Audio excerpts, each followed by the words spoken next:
Ladies and gentle weebs, my fellow flames of Amethyst, welcome back to another video. My name is the Amethyst Abrams, and today we're going to be discussing something else happening in Wuthering Waves very, very soon, and that is coming in the form of Shorekeeper, the brand new character coming to the Wuthering Waves roster upon the launch of 1.3. Boom, there she is, beautiful, amazing artwork here for Shorekeeper. Shorekeeper is a brand new 5-star resonator coming to 1.3 within the next month to 2 months, and she has a huge role to play in the story, not just in the overall world of Wuthering Waves, but to the rover specifically.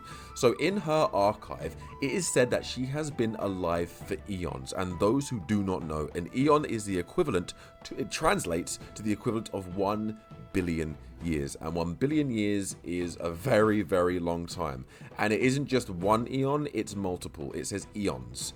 Okay, so she's been around for billions and billions and billions of years. We don't know the origin of Shorekeeper. I very much doubt we'll find out the origin of Shorekeeper anytime soon. But one thing is for certain, she has been lying dormant for so long, awaiting our reawakening. So before, in our past life, the rover was alive before. Obviously, we know that from Jue. Jue explained the fact that we were Jue's master in our previous life, and we helped build Jinzhou and other aspects in Solaris 3, and we used the power of Jue and our own power, whatever it was before, to create and harness Jinzhou.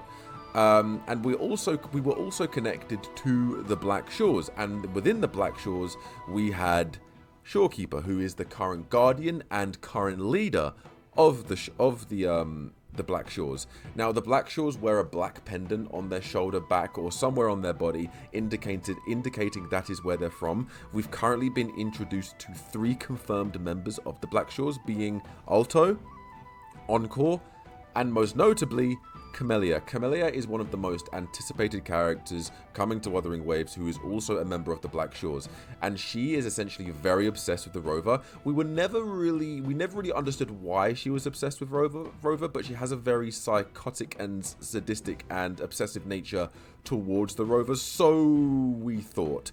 But maybe the reason why she's so obsessive over the rover is because she herself is so connected to the Shorekeeper, and maybe Shorekeeper herself tasked Camellia the mission of looking after us or watching over us and making sure we don't get into trouble, making sure we don't get caught up in anything that we shouldn't be, like the Thraxidus and stuff like that, because she was stalking us and she was keeping a distance, but she was constantly tracking us.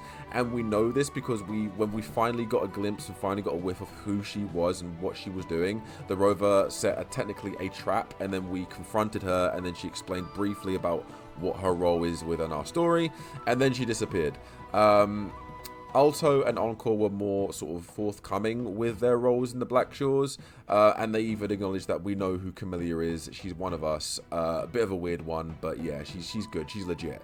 So we know Camellia isn't a villain, and she isn't up to anything no good, but I would like to know why she's obsessed with the rover and what her role is in the story. And I'm sure with the introduction of Shorekeeper and the introduction to the Black Shores within 1.3 and 1.4, we're going to uncover more, because also it says in Shorekeeper's archives is that she exists, she reawakens, and she exists for the rover. She can't really exist and sustain herself without the rover's presence, which is why she's had a reawakening, so she can reconnect to the world and reconnect with Rover. Now, fun fact that I recently figured out from a close friend of mine named Ufi TV. Now, those don't know who Ufi TV is. She's an amazing lore keeper within the Wuthering Waves, Honkai Impact, Genshin Impact, like all of the main series gacha games. She plays a very pivotal role in telling lore. She's very good at what she does.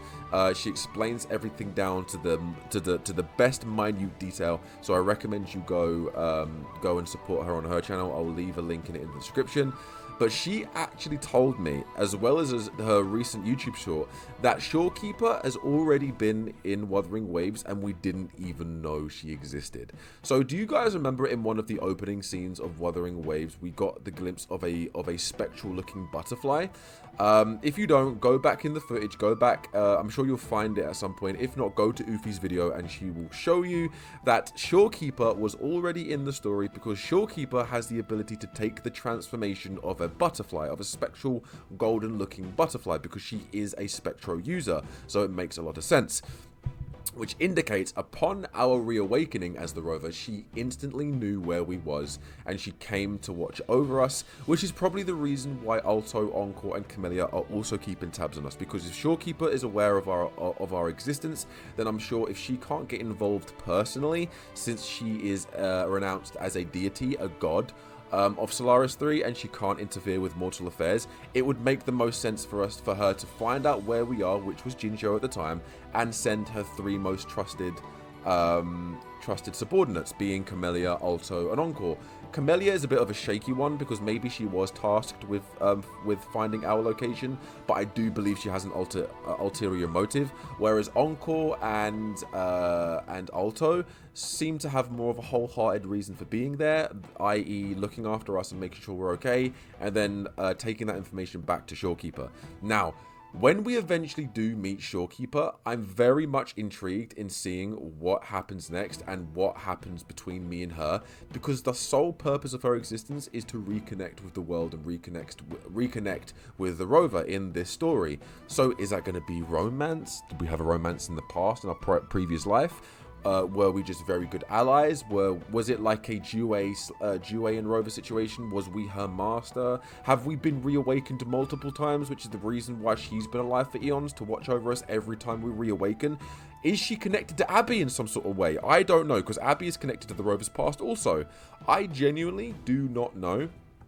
But with the introduction of Shorekeeper, we're going to be introduced to a lot of lore content. There's going to be absolutely, it's going to be rich, full of lore, and I can't wait for it. I can't wait to cover as much of it as possible with you guys and play the story and uncover more of Shorekeeper and her relations to the Rover. Maybe she hasn't shown herself yet, revealed herself yet, because one, if she has reawakened and she sort of has been dormant for so many years, maybe she's in a weakened state, and maybe she couldn't show herself when she's in a weakened state. Maybe that's why she's in her butterfly form, because she isn't strong enough to sustain her human form, which is what we see in the character art, her human form. And on one of her character splash arts, we can see the spectral butterfly on the back of her head. So maybe the reason why she didn't reveal herself and she had to send Alto, Encore, and Camellia is because she herself was not strong enough to participate in the events that happened up until the present point. And maybe upon the release of 1.3, when we go to the Black Shores or get introduced to the Black Shores, then that is when she finally has enough strength to reveal herself as the Shorekeeper, the guardian, the deity, the leader of the Black Shores. And maybe we see the transformation from the butterfly to the human form, or maybe we have to undergo certain things within the world to activate her human form. I genuinely do not know. There is theories, there is lore, everything is up in the air, everything is plausible. I've seen so many amazing people conjure up some amazing pieces of lore and theories and absolute amazing tidbits about the story, and I'm very much interested in seeing who's right, who's wrong. Maybe it's a culmination of all of them. My theory is, if we've been reawakened this time, it's not to say that we haven't been reawakened before. And if in Shorekeeper's archive it says that her sole purpose is to reconnect with the Rover and to us, and she's very much connected to the Rover as a character, then maybe the reason why she's been alive for so many eons, and then maybe we and her were the founders of the Black Shore.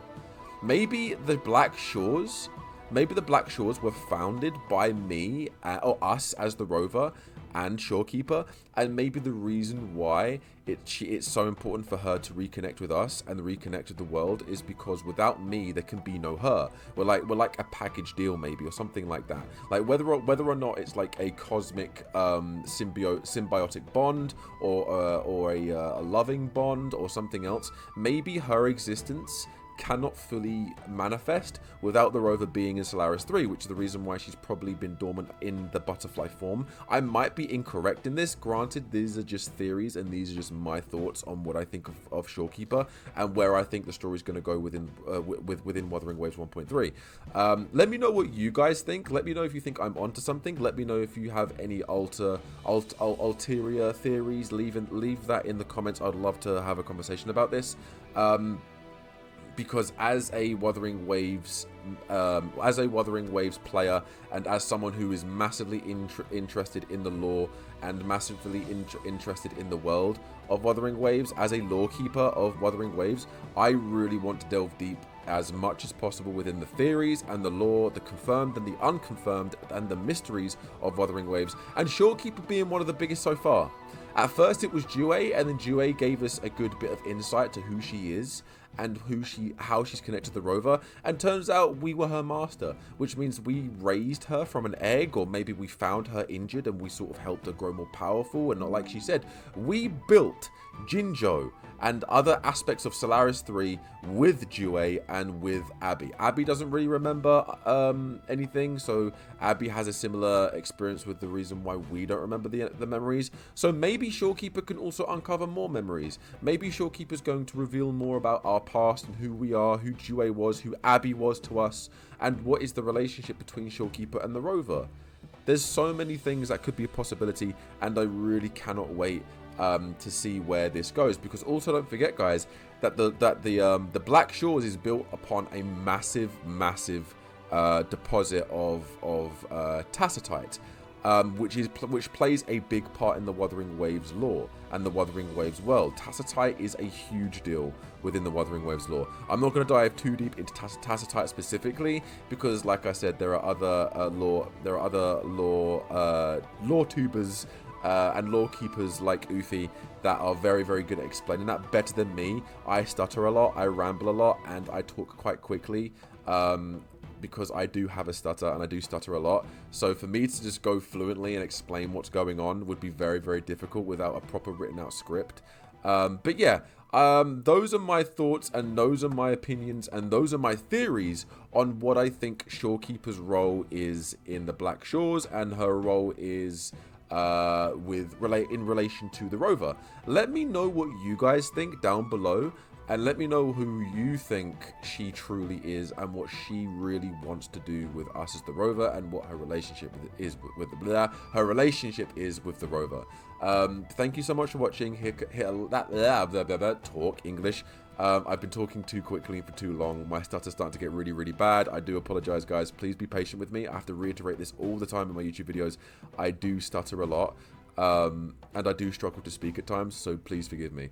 But yeah, let me know down below in the comments what you think Shorekeeper's role is going to be in 1.3, and how she relates and how she connects and how she is relevant to the story of Wuthering Waves, Rover, Solaris 3, etc. But thank you so much for watching. I'll see you on the next one. Take it easy, everyone.